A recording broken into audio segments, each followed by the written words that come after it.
Il 14 gennaio 2023 è stato inaugurato qui in Piazza San Zeno il Museo del Carnevale, dove ci troviamo adesso. Questa sede, oltre a esporre e raccontare storie, tradizioni e simboli delle maschere dei 29 comitati cittadini e 90 comitati provinciali, racconta in maniera innovativa e dinamica anche nuovi spunti di riflessione. Nel giugno del 2012, in piazza Pozza, davanti alla Basilica di San Zeno, è stato inaugurato questo stendardo bronzeo con il simbolo del comune di Verona, dove è rappresentato il papà del gnocco in sella a un'asina, lo accompagnano 2 maccaroni e la Basilica di San Zeno.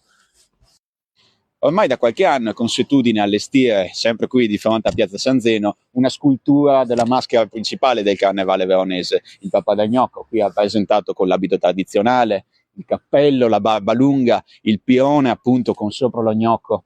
Allego a questa descrizione un aneddoto molto simpatico e interessante, vale a dire che nel momento dell'elezione il nuovo papà del gnocco rimane tale per tutta la vita. Se vi piace il tipo di contenuti che portiamo, potete supportarci condividendo il video, Mettendo mi piace alle nostre storie o commentando su cosa vi piacerebbe vedere.